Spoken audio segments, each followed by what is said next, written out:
I know that you're sick of yourself for scrolling hours on your phone. I know that you want to build new habits, but because of procrastination, you've been whiling your time away.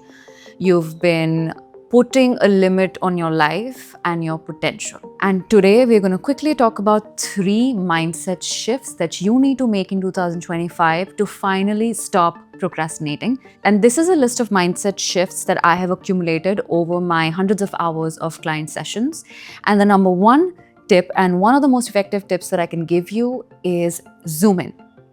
Now, what I mean by zoom in, when you're procrastinating, when you're pushing a task away, what you're actually operating from is a feeling of fear. A fear of step 10. You're overthinking about step 10. You're thinking about step 10 and getting intimidated into inaction. Now, what I want you to do whenever you're afraid of whatever the results might look like at step 10 is I want you to zoom in. I want you to think about the next step that you can take. Now here, one of the stories that I kind of recollect is, I think the story or the book was called The Boy, the Fox, the Mole and the Horse. I might be butchering the title, but I'll put it down here.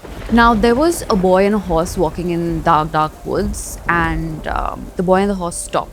And the horse asks, what happened? Why are you stopping? Why don't we keep going ahead? The boy says, it's completely pitch dark. I cannot see anything in front of me. Now the horse asks the boy, can you see your next step?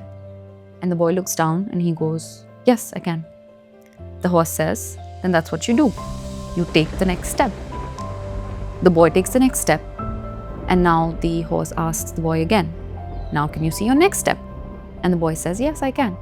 And this is the same concept that you need to apply when you are procrastinating out of fear. I don't know what I'm going to do when step 10 comes. But what I can do right now is focus on taking my next step, is focus on taking step 1, then step 2, then step 3, then step 4, and then step 5, and so on. The point being that I have to trust that the person that I become, going from step 1 to step 9, will know what to do when step 10 comes. I don't have to know. At this point in the present moment, I don't have to know what I'm going to do at step 10. Because what happens is when we go through time, when we go through experiences, we learn more about ourselves, we learn more about the world, our belief systems, our knowledge systems, everything expands. And based on that, we are much more capable of making the next decision. So you have to trust your future self to take care of when the problem comes. Tip number 2, or the mindset shift number 2, that you need to make is you need to stop punishing yourself. Now imagine you thought about waking up at 6 a.m. today and you woke up at maybe 6:45. Then you wake up and you start beating yourself up as always. Why didn't I wake up again? Why didn't I, I always do this, I always mess up. So let me just start at 10.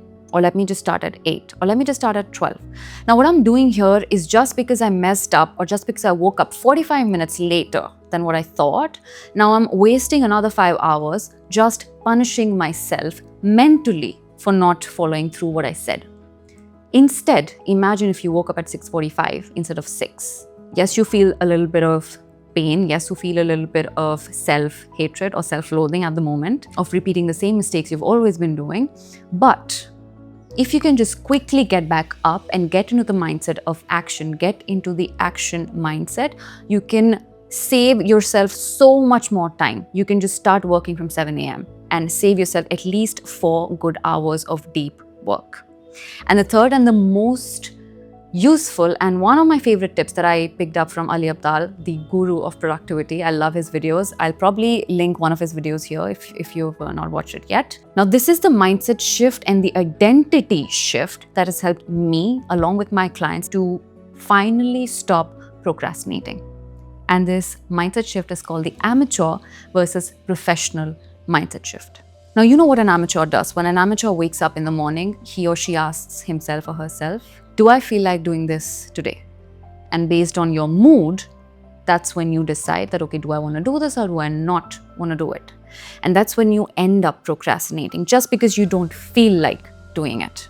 If you or if any of us in our adult lives just waited around to feel like it, we would probably never get anything done. Versus when you shift from the amateur to the professional mindset, or when you shift your identity from the amateur to the professional identity, when you wake up, you ask yourself, what am I required to do today? Who is depending on me today?